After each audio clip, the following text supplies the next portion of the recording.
Hello, everybody. Welcome back. You're listening to the Cast Bros. My name is Andrew Castro. And I'm Adam Castro. Adam, how's your week been? It's been good, man. It's been good. A lot of productiveness going on here. I actually just got back from a 10-mile hike that I completed with my wife, Jaylene. For the first time ever, this was her idea. I've had my fair share of dragging her out into the trails, out into the mountains, longer than and further than she would have wanted to go. And this time she's the one who's like, I want to do 10 miles in the trails. Take me to whatever path I need to go to get 10 miles total. And I was like, you're not going to do 10 miles. No way. There's no way it's going to happen. I didn't even want to do 10 miles. We haven't done that kind of a distance together ever. And neither of us have done serious hiking in a long time. But you know what? She set her mind to it and we both got it done today and got back.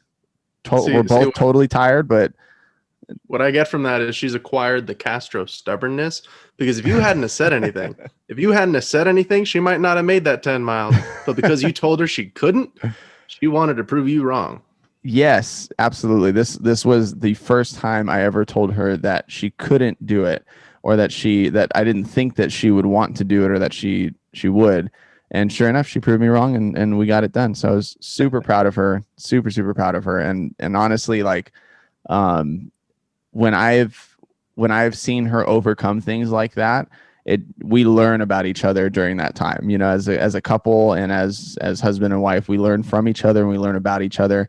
And those are awesome moments when we're pushing each other to the limits. I mean, even today, like, I've done 10 miles before and I've done hiking before, but this is kind of funny. I'm better at running than I am hiking. I get out of breath when I walk. For whatever reason, it's easier for me to run those trails than it is for me to hike. So it was really cool to just kind of push each other and challenge each other and to complete it together as a couple. So how's your week going? I have been regularly stressed out, as everyone who watches this show already knows. We had to do a project this week where I create a budget for my first year after college. Mm-hmm. And this is a struggle because my major is in accounting. I know I want to be a pencil pusher. I want to be the guy at the desk doing his job, making the money, doing what needs to get done. But there are no entry-level accounting jobs. And I searched Indeed, I searched Google Jobs, I searched Glassdoor. All of the quote-unquote entry-level positions that I could get are not entry-level. They still require 3-4 years of experience before you even get in the door. Dude, this is hilarious to hear you say. No, this is hilarious to hear you say, because this is exactly the same thing that I learned at your age as I was looking for jobs. And I was like, what? Just spend all this time on the education, spend all this time on learning how to do this stuff. And then you go and find you can't get into any of these jobs. Like, you just can't. They want you to somehow like have the experience that you couldn't have gotten because you went to school. And then, but then also, if you did go and get that experience, you wouldn't have gotten the education you did to be able to also have that job. So yeah, so it's just funny hearing you say this. Sorry, go ahead, go on. Rubbing it in my face, because no, my only options would be to be an unpaid intern for 3 or 4 years before being able to make any actual money after I graduate, or work for a temp agency that pays almost nothing and it still requires full-time work. So accounttemps.com. It's literally temporary accountants. It's in the name, and it's kind of cheesy. And I know the more cheese in a company name is probably not the safest bet for a long-term career. Well, that being said, this just stresses me out more for what's going to happen once I finally graduate. Yeah. That's right where I was. Definitely. Yeah, I'm curious. I got into accounting because of high school. One of my last classes in high school was accounting, and it was actually presented in a really cool way, because the teacher at the time, she taught us that accounting was a part of pretty much every single business, and that being responsible with money and being responsible with how you made financial decisions was important to absolutely every business. And we got to experience a lot from the accounting side um, we just got an introduction to a lot of different aspects of business and a lot of different aspects of finances through that accounting class. And that led me to realize, like, hey, this is something that I actually enjoy doing. This is something I'm really good at. And I ended up going into college as an accounting major and also as a business administration major. Our brother ended up getting accounting jobs after he graduated college and after he started applying for jobs and everything. So he ended up becoming an accountant. What actually drove you to want to become an accountant? See, I think it started as early as elementary and middle school. I wanted my work to have something to do with numbers because I've always been really good at math. I've always been really good with figuring out equations, that kind of thing. And then in high school, I was in the accounting class that we had there, and they'd give us a thick packet to finish by the end of the week, and I'd have it done on the second day. And with the accounting class, we had a business and personal finance class in high school, econ, civics, all of those classes. I was always in like the top 10 and the students of the classes. I did really well. All of those teachers knew I stood out, and I thought, okay, this is something I'm really good at. I'm really good at taking a receipt saying it goes here, here, and here, close the accounts. All of that came really easy to me.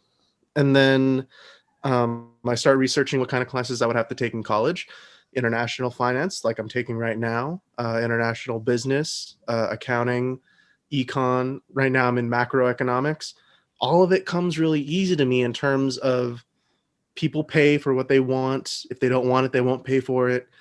This payment goes here, there, and everywhere. Credit means you don't have money. Debit means you have money. And all these different things have always come easy to me. So I figured, hey, if I keep going down this track, this thing that I appear to be really good at, better than a lot of the people around me, then hopefully this is just the direction I'm supposed to be going. Now that I'm here, I don't think it's going anywhere. I don't know if it's going anywhere. Well, I know for you, I mean, we've talked at length about our own personalities. I know for you, security is a huge thing. You do feel called to be a husband, and you do feel called to be a father. And something that our father ingrained in us was you want to take care of your family, and you want to make sure that you can do that. You're prepared to do that. And then you create a secure future for your family. And for you, job security is a huge part of that. And to be finishing up school, right? You're on your third year, right? Yes, this is my last semester of my junior year. So on your third year, as you're finishing up school, and you're like, where's the job security here? Where's the what I thought, was going to be right there waiting for me? Where is that? I'm sure it's just a huge. I already know I've fallen into the trap of, okay, as long as I continue down the train tracks of where I'm supposed to go, okay, I finish elementary school, go to middle school, finish middle school, go to high school, go to college. Now that I'm here, I'm supposed to go into the career stage. But this is where all the junctions get mashed up, and I don't know where I'm going to end up. But and you will be different from anyone who has graduated, before you in your own situation. Like this is so common in every single industry and in every single degree. What departments, I guess it would be called, in every single department, that they prepare you for something that, they educationally and academically prepare you, but in reality, they're not actually fulfilling all the requirements that would be necessary for you to actually take that next step into your job. I really, really wish that there was more intern programs that were implemented with the colleges. And I know they still do provide some opportunities, right? They bring people in and they have the career fairs, and sometimes those are helpful for a lot of students. But even those, it still seems like the amount of people that apply versus the amount of people that get selected are still very slim. Yeah. And even then, it's still internships. It's still where I would be working on top of my schoolwork. And this is one of the main reasons that our dad didn't want me to start working when I was in high school or now that I'm in college. Because if I work, as stressed as I am, as good of grades that I have, if I started working or doing something to add on to that, my grades would reflect that. My grades would start going down because I wouldn't be able to devote all of my time to them. Yeah. So it's a juggling balance act that it is a lot about who you know too, with those people, who get those positions. I'm sure a lot of people in the colleges already have friends or family who are part of those programs because they know people or because they're in the inn. And if you aren't able to get an internship with someone through the school, you'd have to find someone on your own, and you'd have to find someone who's willing to go hand in hand with you in your last year of college and be able to help you out to get that experience, at least 1 year of that experience, but it's not like it's impossible. You can still do it. I think that's another thing too. I am part of Delta Mu Delta, the GCU faction, where I know start speaking Greek out of nowhere. Getting it is a really goofy movie flashbacks here. Whoa, no, Gamma! It's extremely. Sorry. Extremely goofy movie. My bad. Yeah, it's not a fraternity. It's an organization that they help members within the organization. So at least I have that going for me, that maybe that could be a resource that will help me in that last year. I'm hoping, because part of it is I could work in Arizona for most of the school year, and then I could work in California during the summer. It seems like all the opportunities I've seen so far are in Arizona during the summer and in LA during the school year. So I don't know how that happened, but that's the way it seems so far. So at the very least, during my last year, I'm hoping that one of the sections that is centered in LA will be available to me, but we'll just have to see how that ends up. Woo!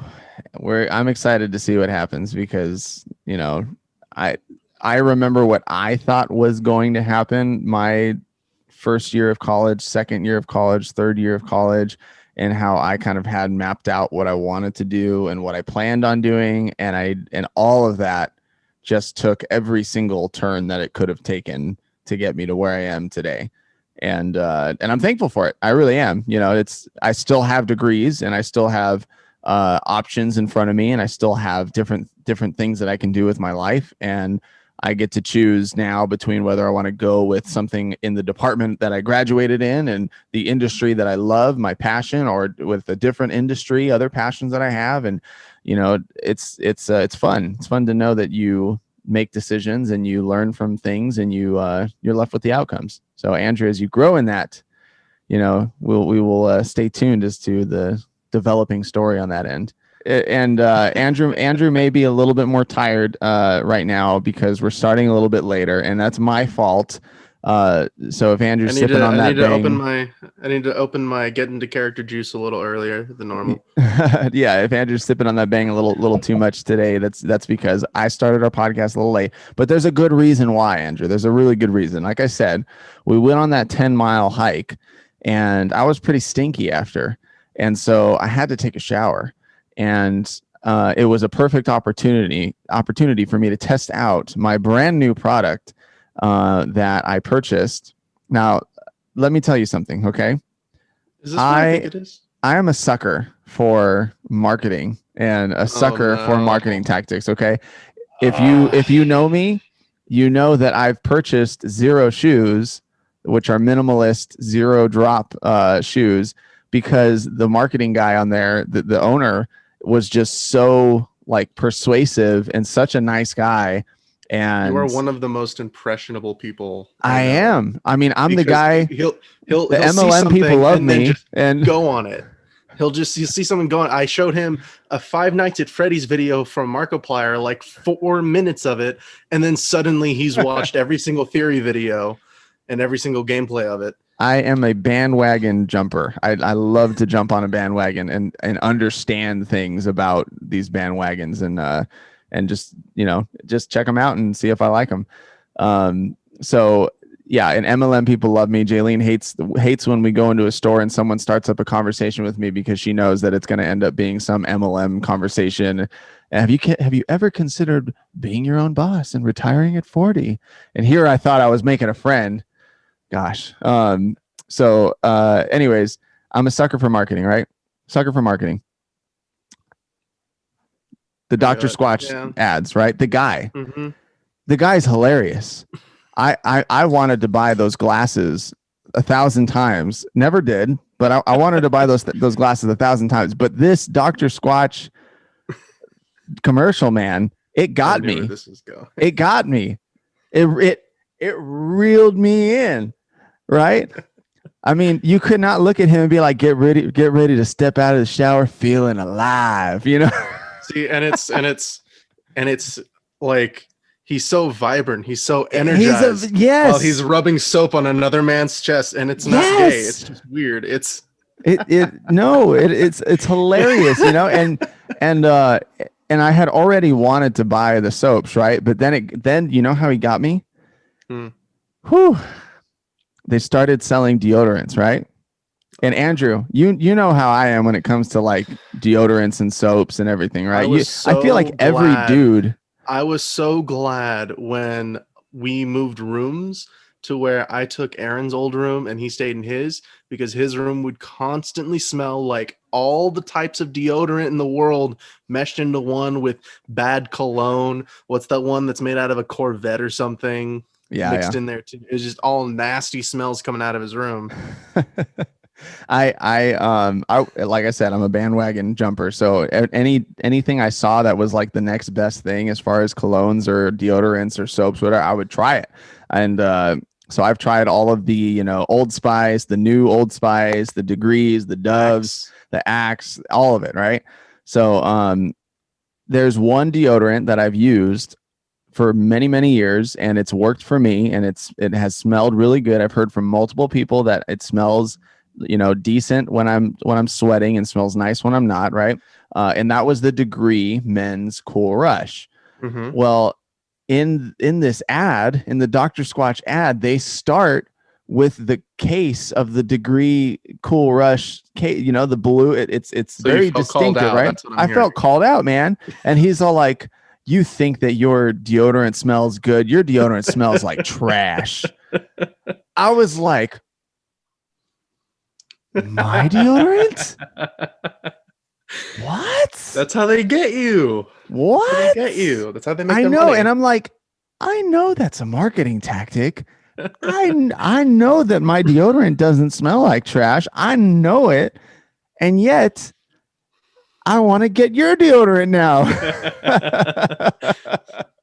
So how did that go? Okay, so, and this isn't even okay, and let me tell you. Okay, so I had been considering doing this for a long time because there is one fault of the Degree deodorant men's, and it's that the white powder gets everywhere on my shirts and it seeps through. I hate that the powder seeps through the shirts and it leaves this like weird stain in the armpit. It's not yellow. It just leaves a powdery stain. I work out a lot. I like wearing my t-shirts. I'm at the point now where like I have so many t-shirts that I love that I don't want to work out in any of them because I like all my t-shirts.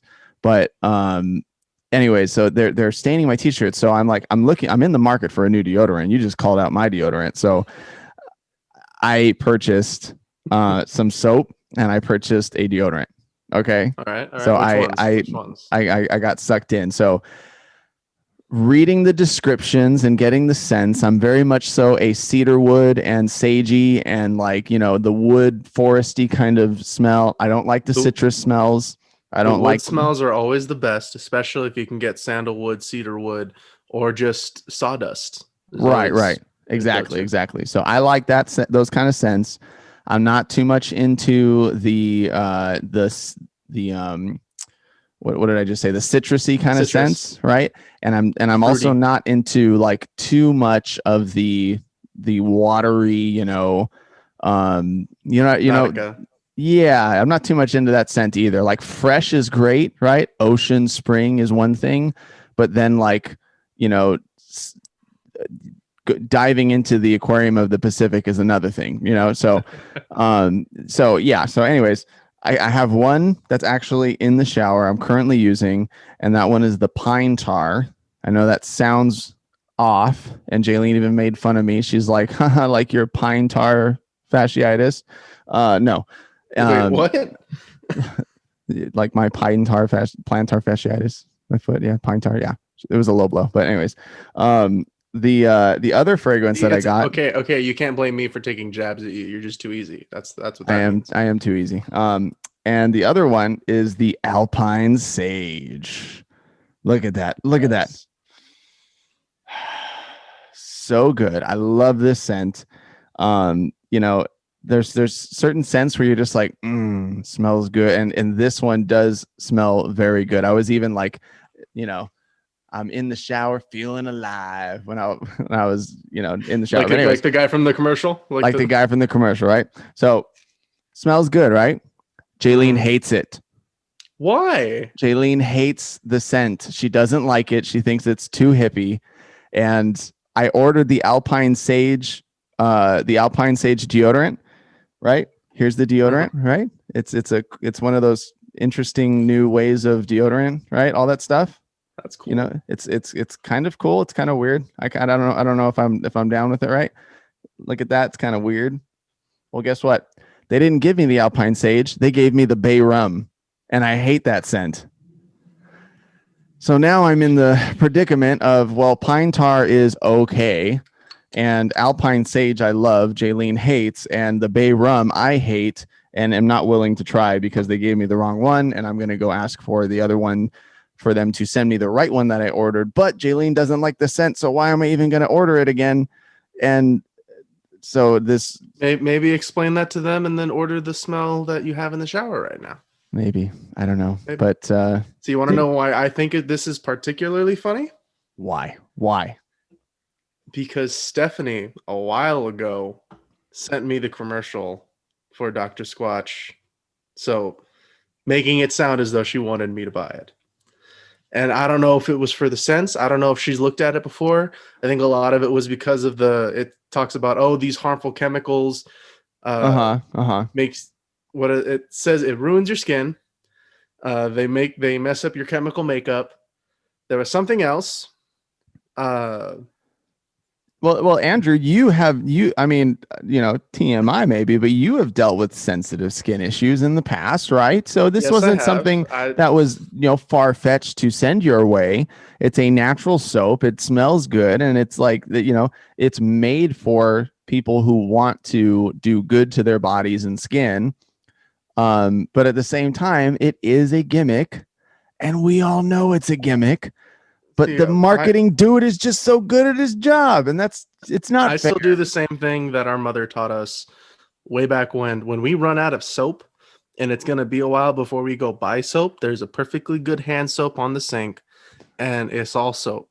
It's when all else fails, aloe vera soap. Yep.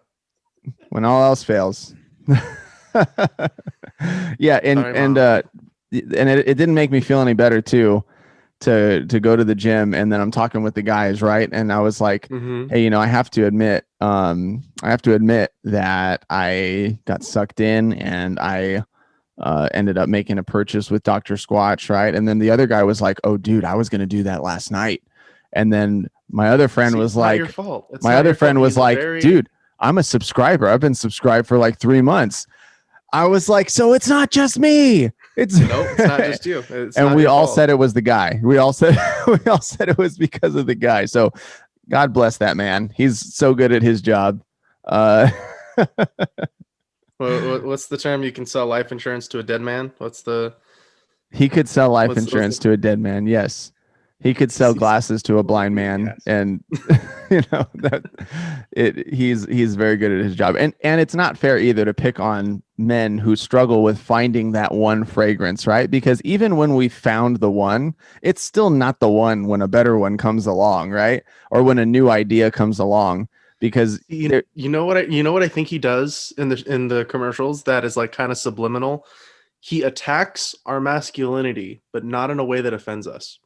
In a way that intrigues us to the point where, okay, we're using this lady soap for our manly needs. Get rid of that. This smells like a tree. This is the one you want. And he does it in such a way that's just so. He focuses all of your attention on him. Absolutely. And you ignore the fact that he has long hair and the fact that he smiles as he rubs soap on another man's hairy chest. And it's yes. Yes. No, he's good.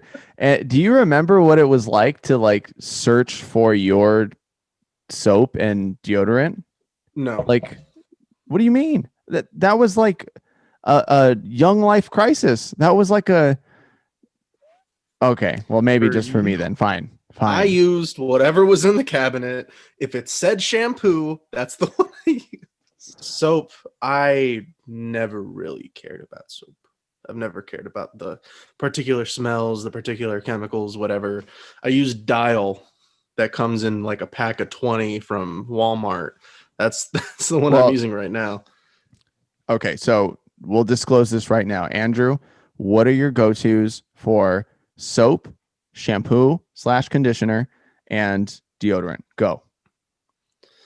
Anything in a bar, as long as I'm the only one that uses that bar, Adam. Shampoo now, Head and Shoulders, used to be Dove Men's.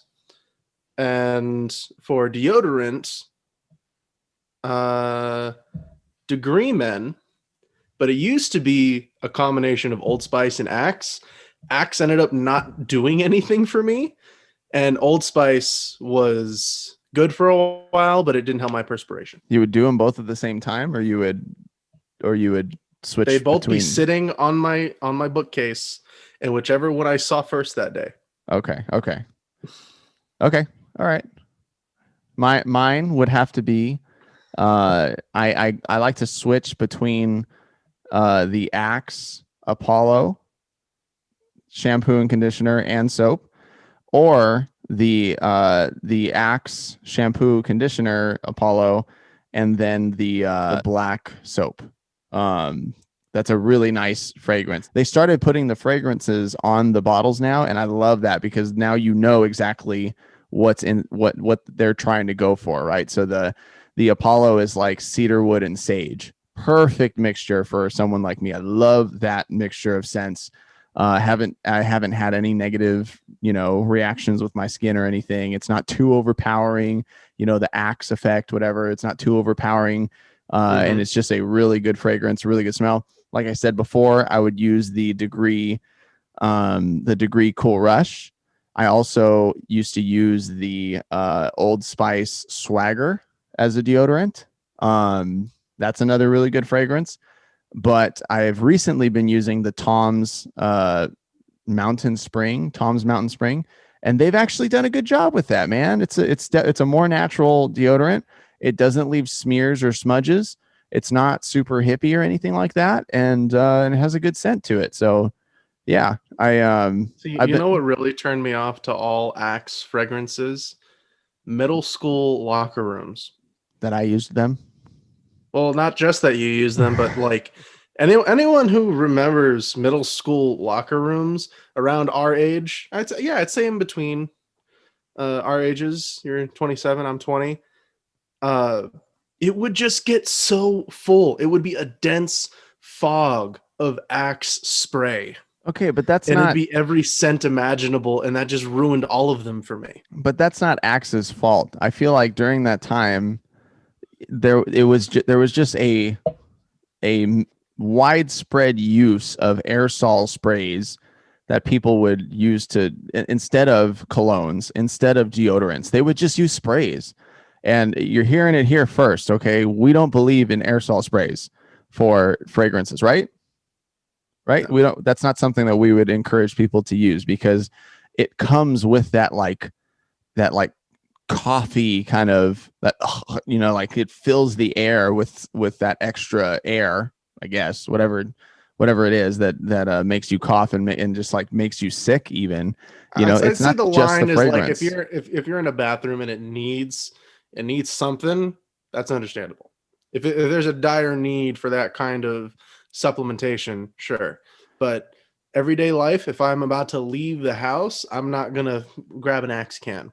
No. I'm gonna grab my Stephanie got me Polo Black. I do have to give your girlfriend some credit here, because out of every cologne that she has given you, they all smell really good. I've been very jealous of your colognes, Andrew. I think you know this because I've tried trading you colognes before, and you're like, nope, these are mine. Ain't going nowhere. You can have the one that mom gave me when I was in high school. That's from Adidas. From Adidas. I did give you, which one did I give you? I gave you let one. me use the Corvette one, the one that I was just making fun of. You let me use that one. I let you before. use it, but I gave you another one that was like a pepper businessman kind of cologne. The there's a fragrance that's very like businessman, older gentleman kind of fragrance, and I thought you'd really appreciate that since you're in college and in the business department and wanting something like that. Jaylene didn't like that fragrance on me, so we just in case you couldn't tell by all of the denim I wear, I prefer the rugged, musky scents myself.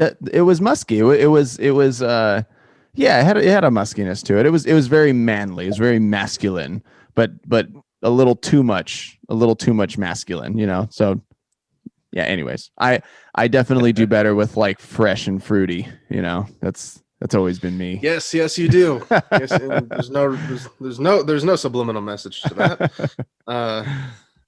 All right, guys, we have come to the part of the show where Larry sings a silly song. Just kidding. We have come to the part of the show where we share with you music that we enjoy, that we've grown up with, and really excited for today's song. It's called Feed the Machine by Red.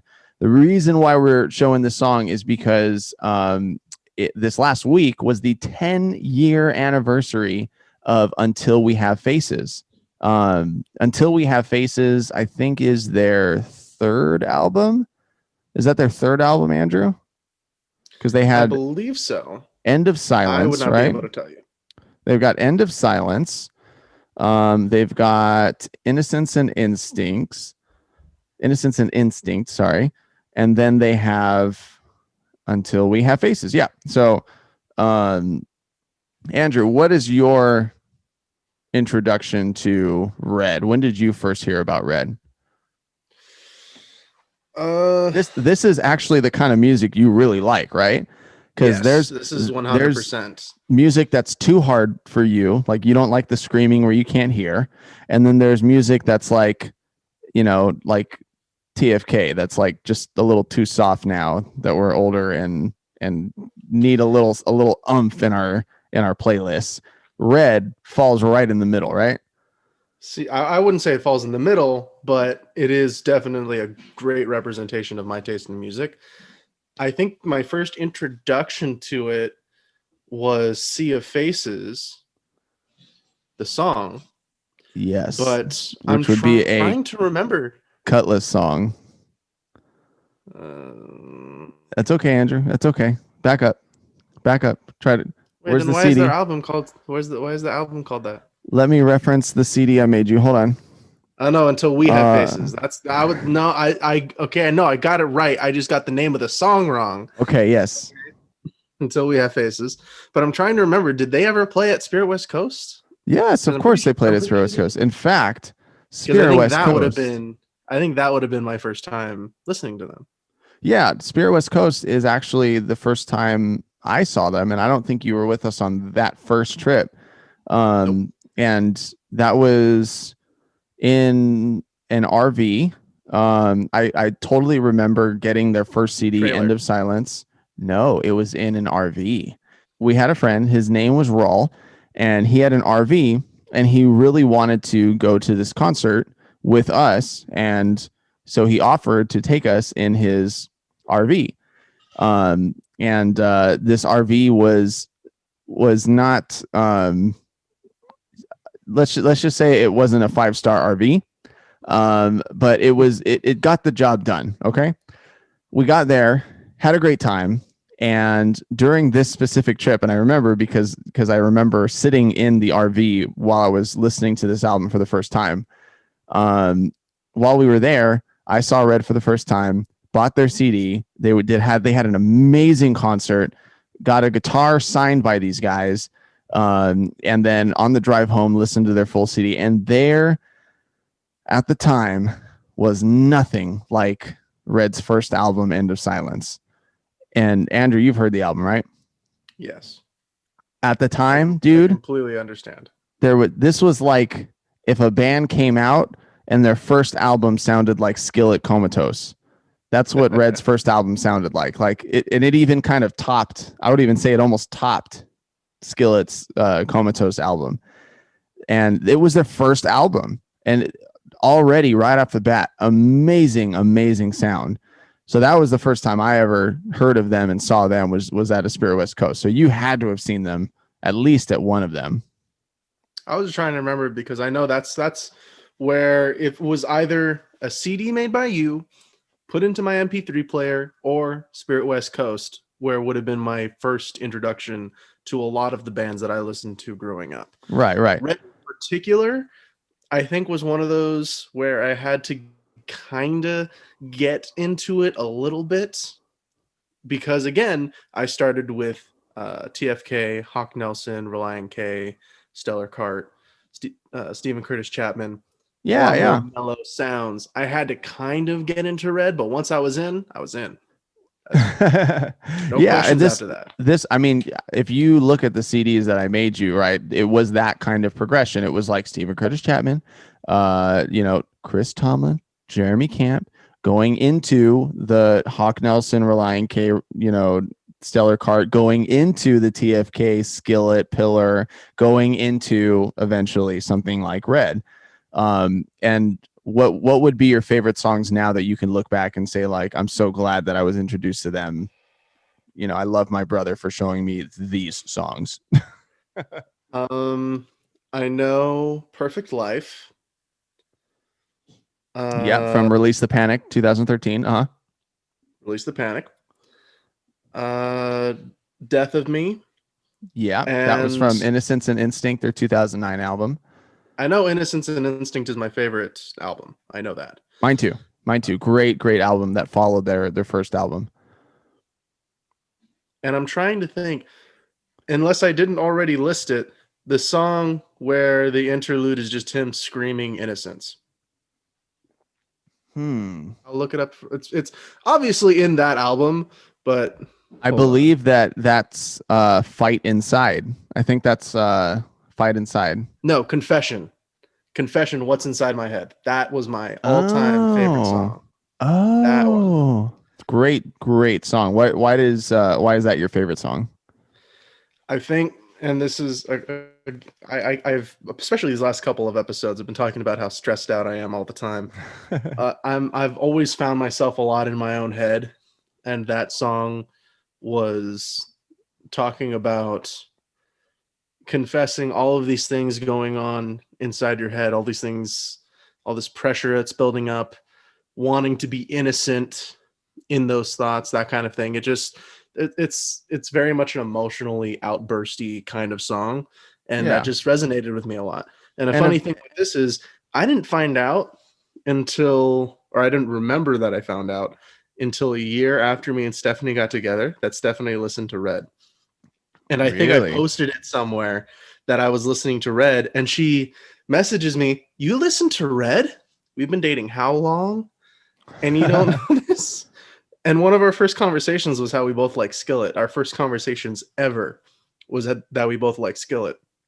So this didn't seem like that huge of a leap that we both enjoy Red. I think Red and Skillet both are bands that have really brought genres together. And worlds together, because Red and Skillet are Christian bands, and yet they've made a huge impact on the mainstream world and mainstream concerts and that rock industry. So I've really enjoyed everything that they've put out.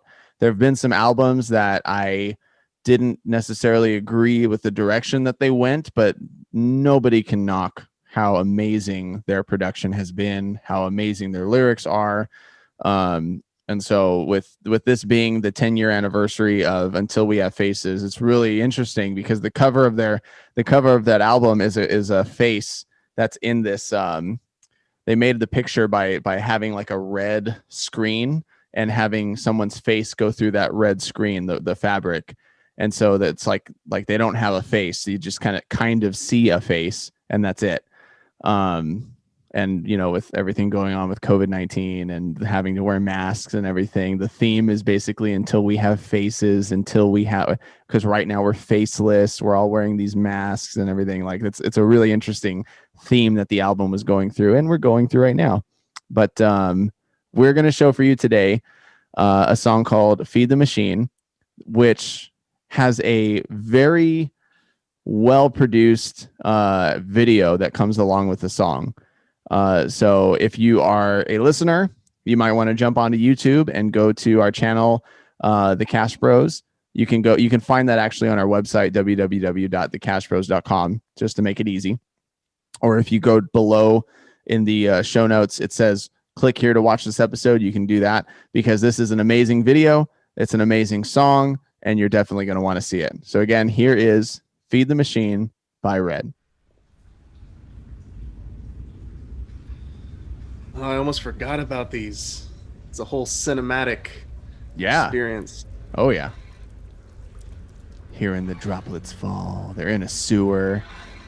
There is a storyline, we promise. But if you want to find out what it is, you have to go on YouTube, find their other videos, and watch them in order. There is context. Trust us. Yes. COVID.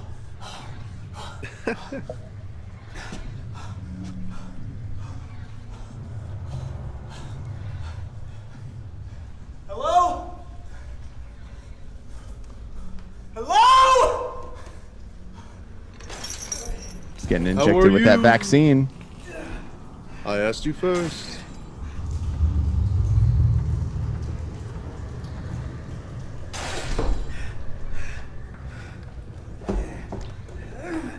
So everybody's What is this place? Sir, 211 is awake. Ooh, 211. everybody shaves their head in the future, We're gonna have apparently. trouble out of you, are we today? 211. Very militant. Oh, he's getting the Moderna vaccine. Oh, and the Pfizer and the Johnson & Johnson all at the same time.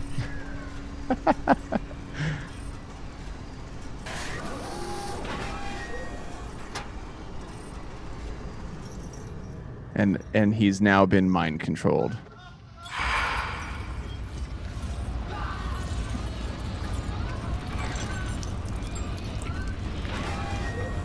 I think when I was younger, this is the only of the music videos that I watched starting out, and it confused the crap out of me. Because I didn't know that there was a bigger storyline. Oh, yeah. And here we go, going into the song.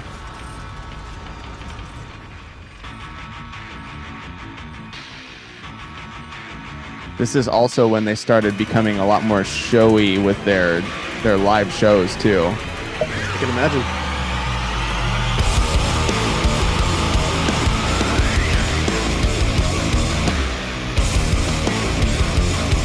Ooh, it's been a long time since I've heard this song.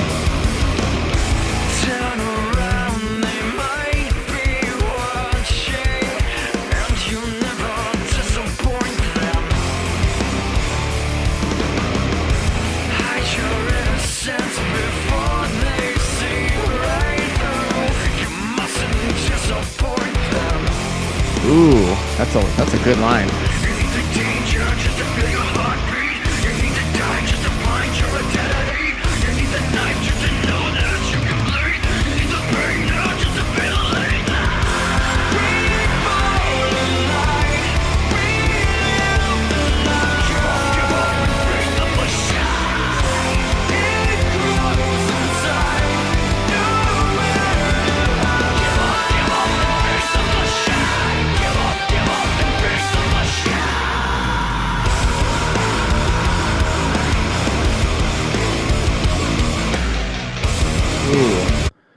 So one of the things that marks Red as a band is their use of hard rock, you know, very rugged singing and screaming, energy. Well, they can be called metal. They can be called metal. Oh, yeah, this metal sound, and yet their choruses so beautiful.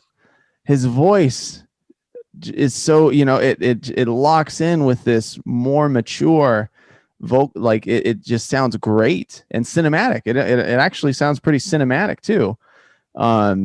And you'll notice too, strings in the background. Like they just make such good use of so many different tools of music to create what they're doing. Which album was it that like every single song, almost every single song started with like a violin? Yeah, and that one was called Of Beauty and Rage.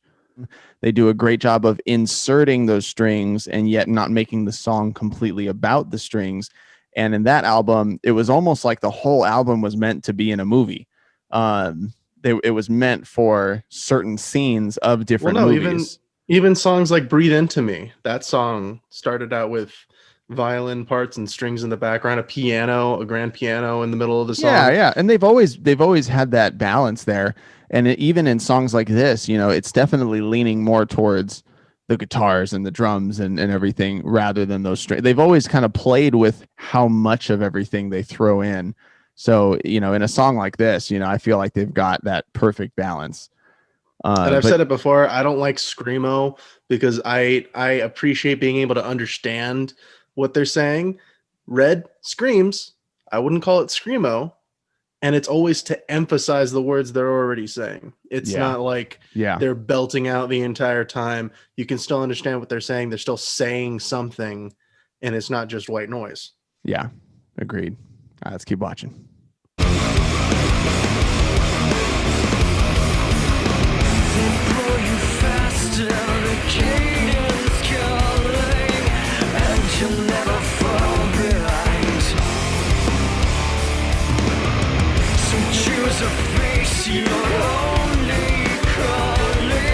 Listen to those strings, man.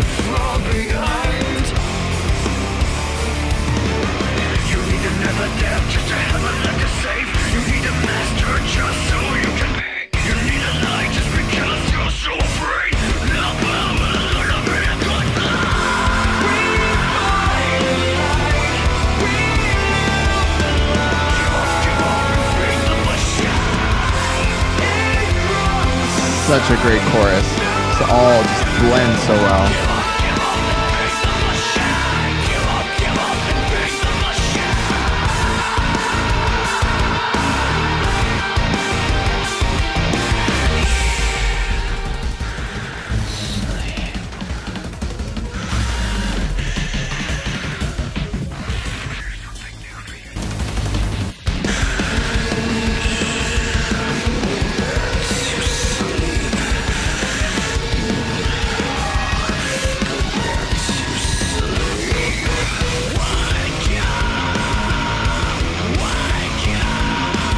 So good.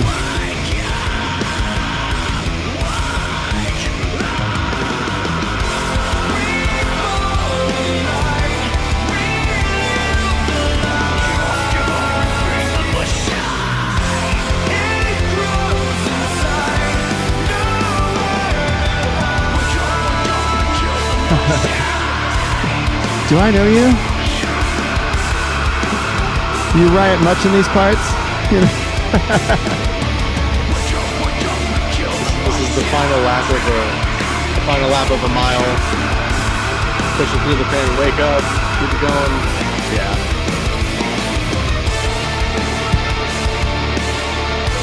Cue the Kingdom Hearts music.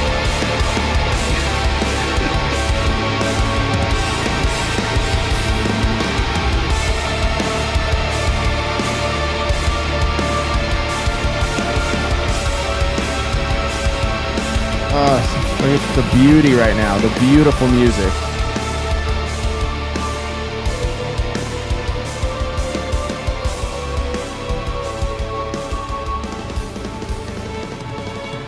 Oh no. He's gone. Or is he? Or is he? Man, the strings in this song, man. Oh, the strings in all their songs, man. They're so good.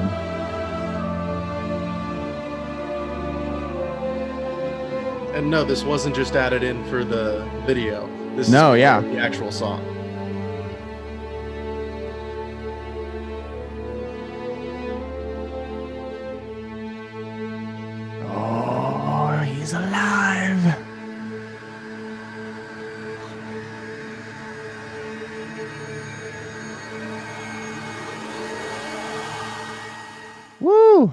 such a great song, and that ending sounded so much like it I don't know if they did this in Let Go, or if it was already over, or maybe both, but that like all the guitars are in, it's hard, it's the ending of the song, and then all of a sudden the guitars fade away, and it's just that backtrack of the strings and everything, like, oh man.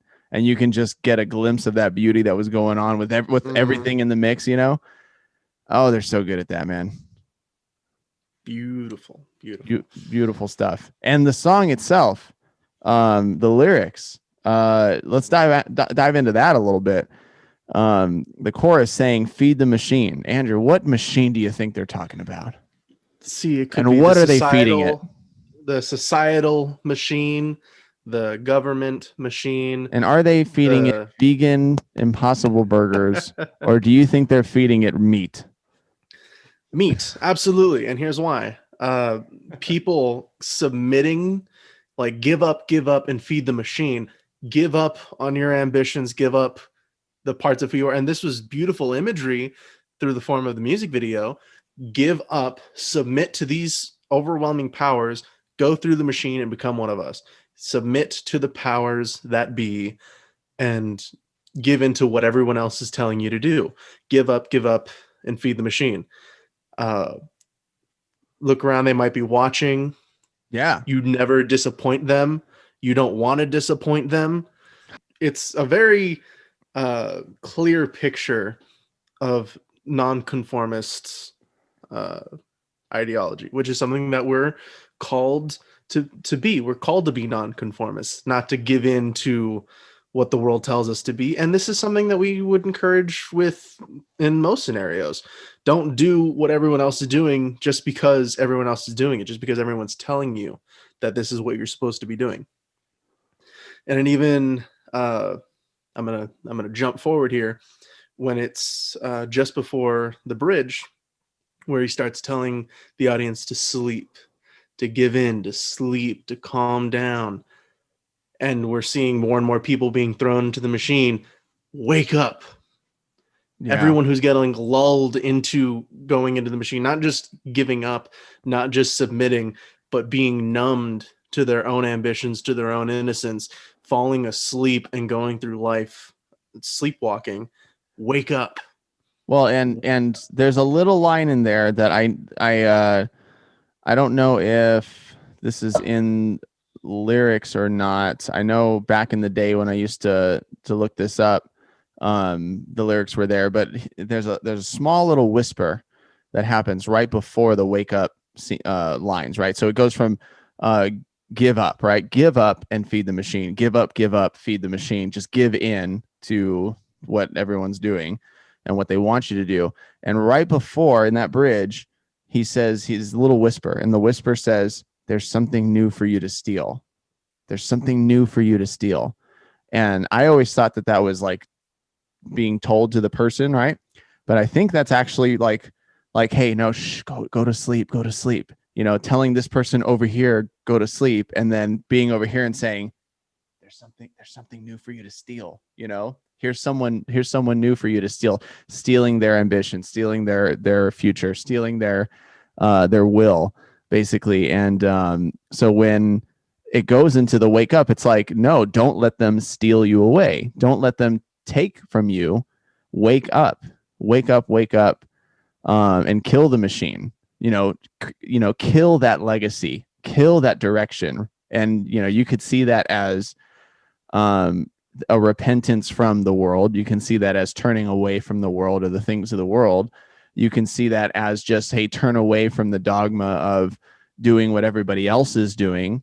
But it's basically like, instead of just giving in and being a part of the crowd, wake up and make your own decisions. Wake up and actually kill that cycle and make your own, Especially with the music video. It's very fantastical imagery of being nonconformists, resistance. I'm resistance, but I'm still hanging on to that idea of sleeping through life.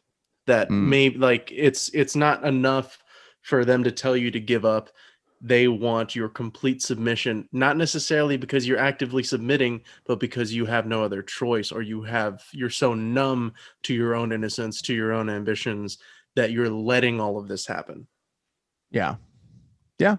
You know, there's so many people who just put on the mask of conforming to other people and to other ideologies and what other people want them to do and what other people are telling them to do, and telling them who to be and what and how to live and everything.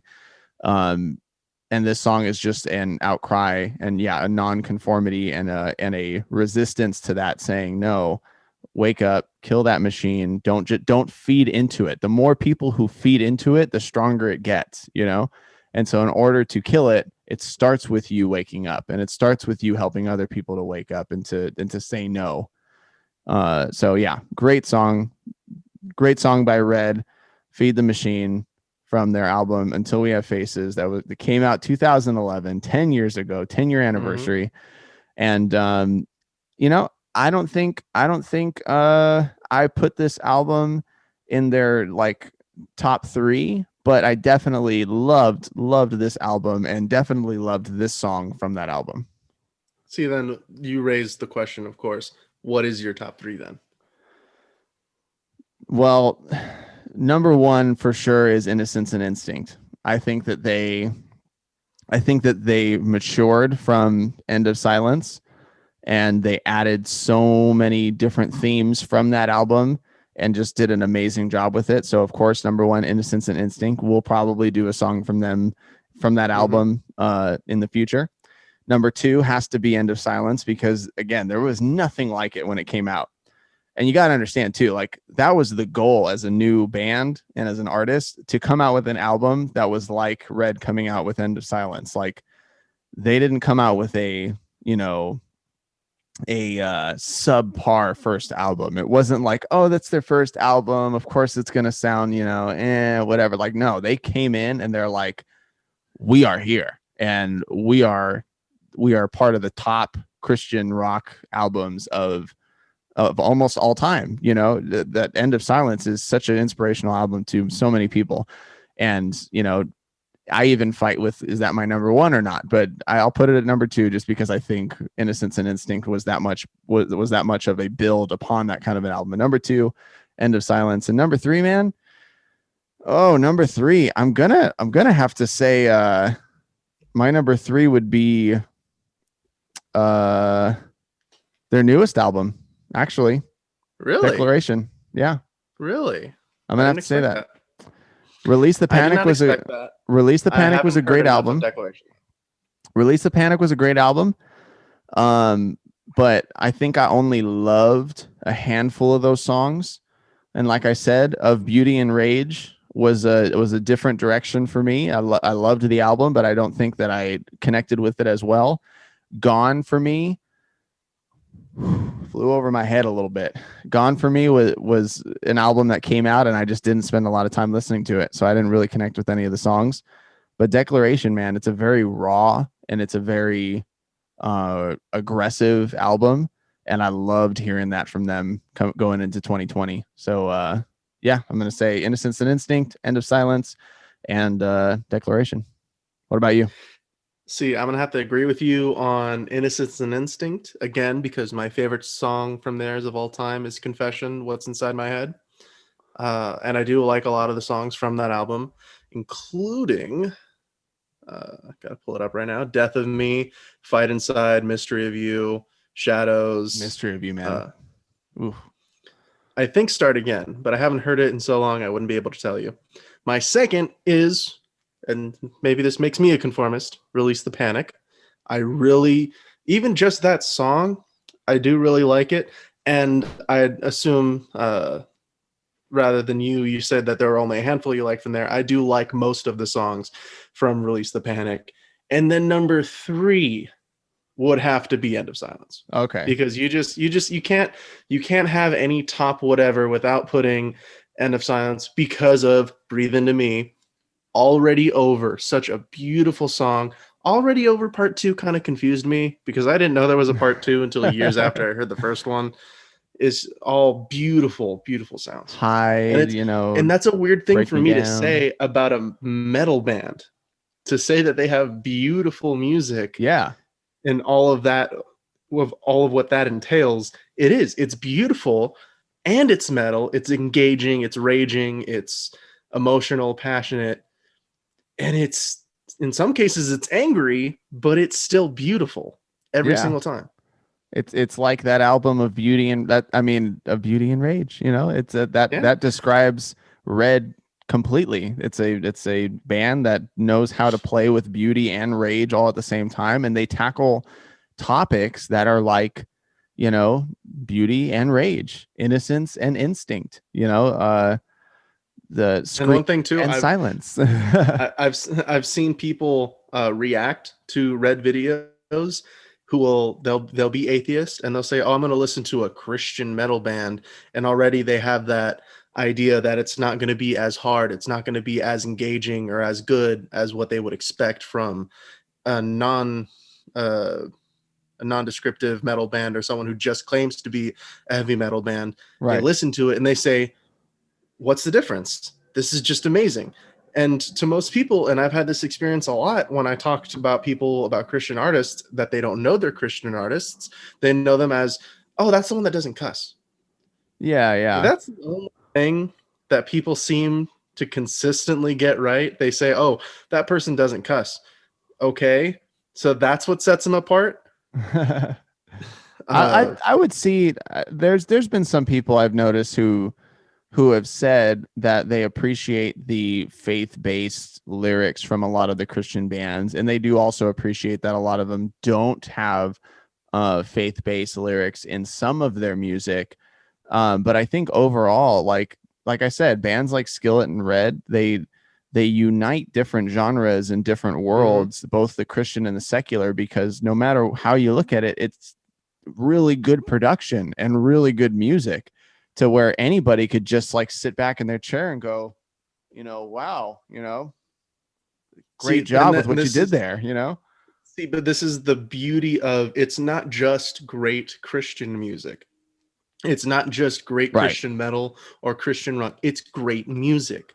It's great metal. And those of us who are Christian and understand the messages that they're portraying that are aimed towards us, we just get that much extra appreciation for it. Yeah. And that is a huge reason why, we're hoping music like that is written and made and produced with that kind of intention, because I think too many bands in the recent past and in this day and age are just trying to make a name in the Christian rock scene, and it's not this level of amazingness, it's not this level of artisticness and beauty and channeling the beauty and rage and channeling that like intensity that they were able to create in these albums. And they're it's we're just not going to see anything like it from anybody else other than bands like Red and bands like Decipher Down. That might be the bittersweet Skillet of Christian rock being its own genre now, because Christian rock wasn't always a thing. It was just rock, and the band happened to be Christian, or the lyrics happened to be faith-based. Red, even, I would say, when they first came out, they weren't necessarily advertised under the genre of Christian rock. They were a metal band that happened to be Christian, and they weren't focused on being Christian rock or Christian metal as much as they were being Christian and being great metal bands, being great rock bands, being great punk rock bands, and just focusing on their Christianity. Well, and this is a big disconnect that I think the band members themselves had with themselves. At the same time, the record labels like Tooth and Nail, right? Tooth and Nail was known for the place to go. They were known as the place to go if you wanted to listen to a Christian rock band, a Christian, alternative band or anything like that. Because that's what the demand was, right? People wanted to hear more bands like Skillet. People wanted to hear more bands like TFK, wanted to hear more bands like Pillar and all that stuff. And so they started producing more bands like them and marketing them as these Christian bands. And as the years went on, I think the members themselves realized, like, hey, I don't really want the Christian rock band tag on me. I think I just want to be a really good rock band. You saw that with people like Amberlynn and Emery and Under Oath, and a lot of the bands that tackled more serious topics. I might even say Red. There's people who have accused Red of not being Christian anymore, which is crazy. But it's just because a lot of their lyrics are more general now instead of specifically faith-based, and that it doesn't have to be the case. They just want to make great music talking about topics that they want to talk about, as Christians. So later on down the line, you see these Christian artists who are in bands where some of their members don't agree on the same things anymore because they get older and politics starts to separate them and life decisions start to separate them. Life consequences start to separate them. And now they're no longer on the same paths, and they have to make the decision like, hey, are we even going to be a Christian band anymore? Do we even want that? And a lot of them say no. And so they end up breaking apart. Bands break up, or they break up and then get back together as a non-Christian band. Under Oath had done that, and I think you just showed me recently a band called Love and Death, which was by the lead guitarist of Breaking Benjamin and Korn. And of Korn, yeah. And neither of those two bands would be considered Christian rock or metal, whatever. Right. Definitely not. But this one presents itself as a Christian rock band. And now you're seeing bands start to arise out of the ashes of broken bands, or of band members who have basically found identities in bands that aren't Christian. And there's one sense of saying that you can be a Christian in a band, right? You can be a Christian in a band. Matty Mullins is a Christian in Memphis Mayfire, but the band Memphis Mayfire is not a Christian band, right? Stephen Christian is a Christian in Amberlynn, but Amberlynn as a whole, I wouldn't really consider a Christian band anymore. So you have these kind of bands who are in these situations, but there's also bands like Disciple where every single member of Disciple is a Christian and they want to be a Christian band. They want to spread, God's word through their music. You've got people like Love and Death. Yeah. Like the singer especially wants to spread what Christ has done for him through his music. And therefore that's why they're in that Christian rock band genre. And I think that's a beautiful thing. Like there needs to be those distinctions, and it's not, none of them are wrong. It's not wrong to want to be a Christian in a rock band and make really good music that still can glorify God, even if it's not singing of your testimony or singing praises to God or singing of things that God has done in your life. It's just singing about life or singing about topics in general, or even about how a Christian might navigate through those things. And then on the other side, being in a band that is geared towards spreading the gospel and geared towards praising God and geared towards talking about what God has done in your life and through your life. And that's amazing. And I think both are fine. It's beautiful to point out, and I've been saying that word a lot lately. It's important to focus on the fact that in the Bible it says that they will know you by your fruits. They will know you by what you show them. So those artists that write about their lives, that write about the things that are important to them, that write about how God has worked in their lives, their music is a representation of who they are. And that should be true for any musician. Yeah. The people who write about their lives, the way that they've been raised, the way that they've interacted with the world. For Christians, if a Christian writes music that glorifies God, that should be what they write about, because that is them portraying their life to the masses. If I write about myself, God being as big an influence in my life as he has been, of course I'm going to write about God, because that's the most influential part of my life. Yeah. So taking that into consideration, yeah, of course, like we said, I don't know their names. You know their names. From Love and Death, who want to share those kind of things. They want to write music, so of course they're going to write about one of the most influential parts of their lives. Yeah. And it's a beautiful thing to see. And I think that the distinctions that needed to be made was not forcing bands that were just kind of like some Christians in a band, not forcing them to have the Christian band label, right? Mm-hmm. And then also not forcing Christian bands to write about things that they didn't want to write about, general things that they really didn't want to write about. So, we're seeing that now. We're seeing that play out. And I think that the pressure of those things not being, sorted through has created a lot of people who have fallen away from the church and a lot of people who have fallen away from their faith. But it is something that I'm thankful for, because I don't want to see any musician or artist write about things that they don't want to write about, whether they're a believer or not, whether they're Christian or not. The singer of Hawk Nelson, the old singer of Hawk Nelson, we bring him up a lot, but his story, I'm very like, if he were to write music again, I would want to hear it, because I want to know what he was actually going through writing songs that maybe he didn't fully believe in, and that struggle of wanting to be true to himself and at the same time, or not, true to himself sounds very 2021, but, but be honest, being honest with himself, but also being honest with the people who had expectations on him.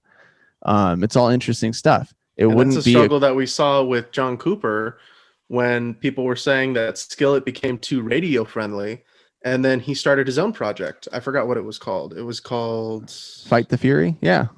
Fight the Fury, where he wanted to write the songs that he wanted to write. See, but even him, like, What Skillet was known for back in Comatose and Awaken Alive. That's the kind of music he enjoyed writing. Yeah, but even him, like, he has been pressured with writing music that reflects his personal beliefs as a Christian, when at the same time he has said multiple times that Skillet is a rock band. Skillet, someone like John Cooper, when it comes to Skillet, is not the same as someone like Kevin Young, who is a part of Disciple.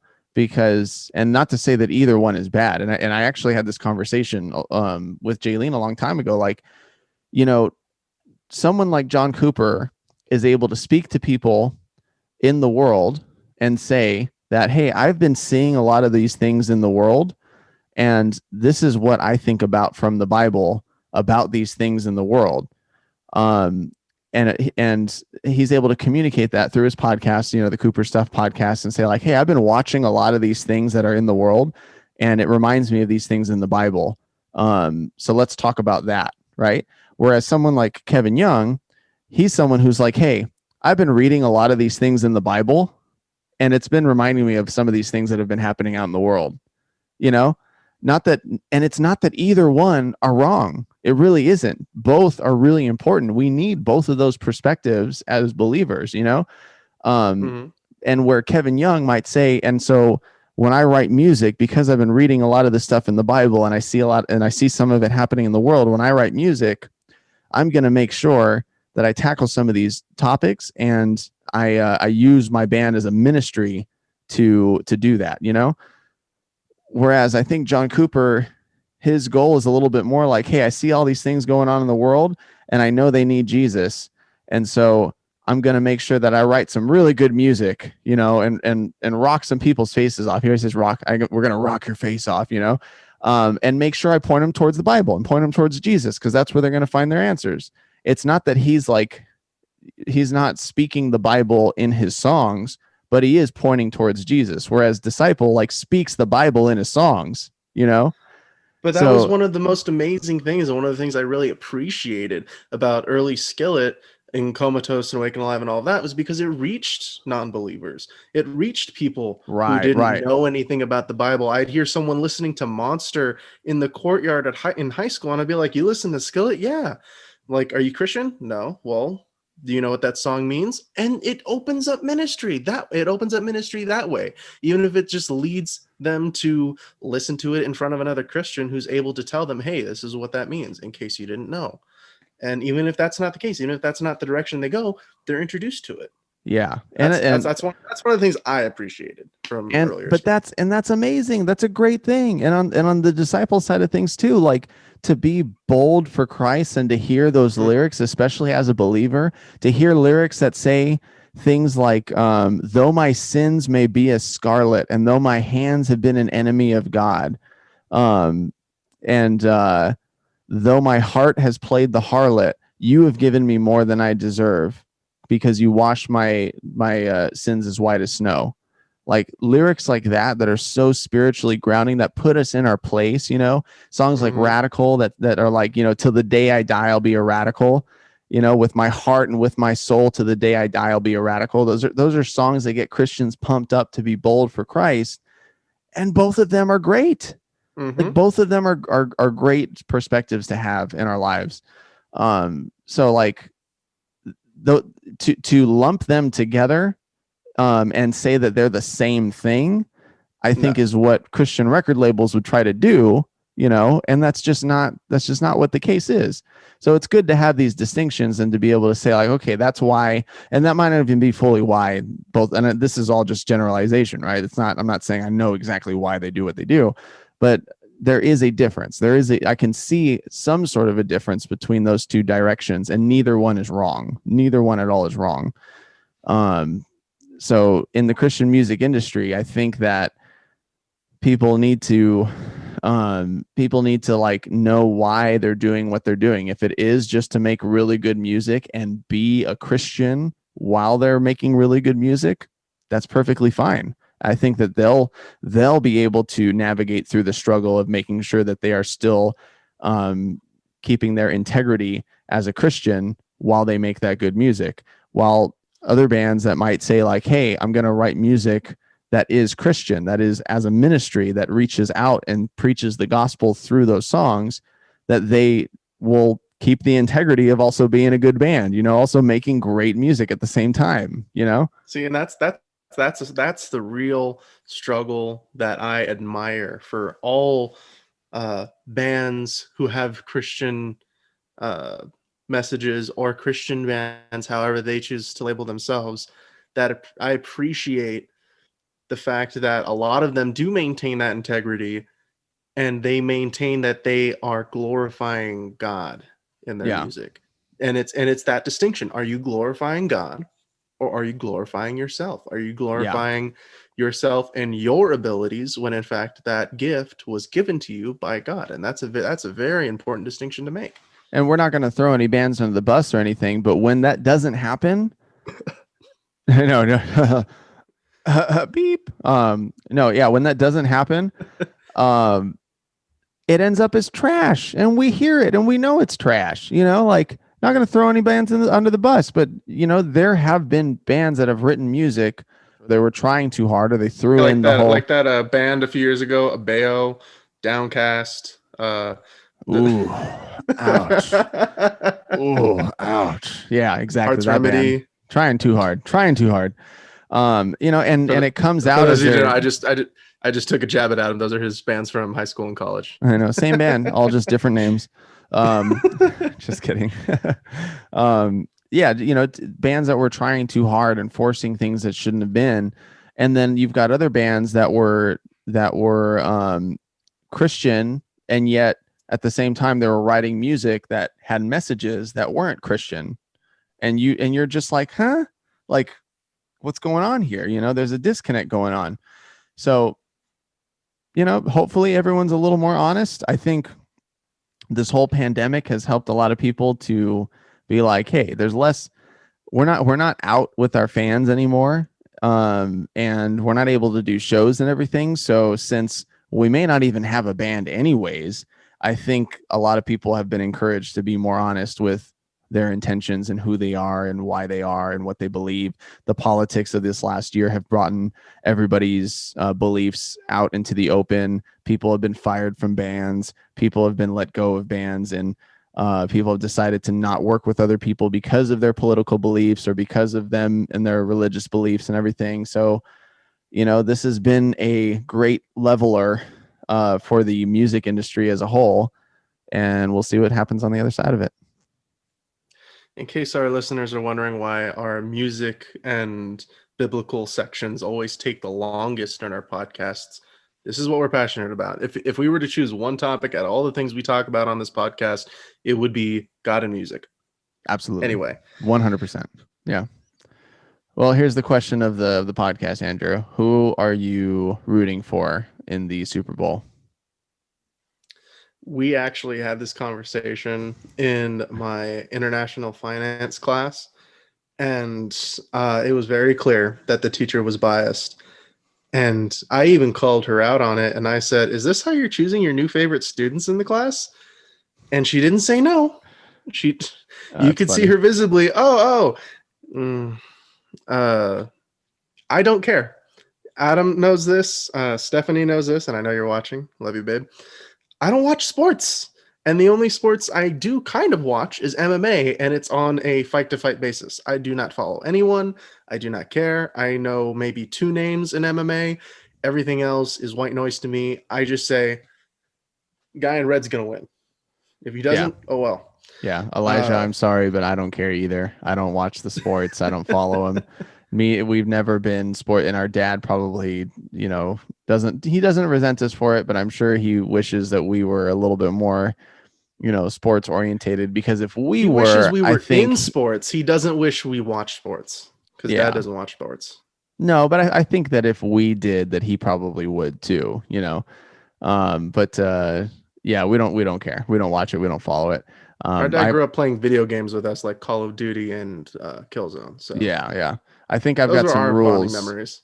Yeah, I've got some rules when it comes to sports, though. That if it's someone that I find interesting, their story, right, as a person, then I'll watch them. If it's someone I know and I'm going to support them, then I'll watch it. Or if I'm playing those sports, then I'll go and watch it. So that's pretty much the extent of my sportsmanship, So everybody else. If my buddy Matt ends up watching this episode, just know that you explaining our high school football games to me as a event to event basis, he would tell me what the ref was saying, what each of the flags meant, because I was like, yeah, I don't know what's happening. I came here to hang out with you guys, and because they have free hot dogs. I don't. Oh, dude, Super Bowl parties are the best, man. The Super Bowl's on in the background, sure, but like the food, the barbecue, the chips in the bowls, like that's the best. So of course, parties and the conversation is great. So, it's just the Super Bowl's not amazing. The commercials are fun though. Seeing the commercials is great. Puppy Monkey Baby will forever be burned into my memory, and I do not appreciate it. I do not appreciate it. If you don't know what that is, don't look it up. You don't want that. You don't want that. Puppy monkey. You don't baby. want that Puppy in your monkey life. Baby. Oh wow, yeah. All right, I think that's a good place. We'll end the episode with Puppy Monkey Baby. All right. Well, with that, everyone, thank you for listening to our podcast. Please leave us a 5-star rating and review. The links for that will be on our website. Please visit our website, www.thecastbros.com. Adam, anything you'd like to say before we send it off? That's it, man. Until next time. Take care now. Bye-bye then.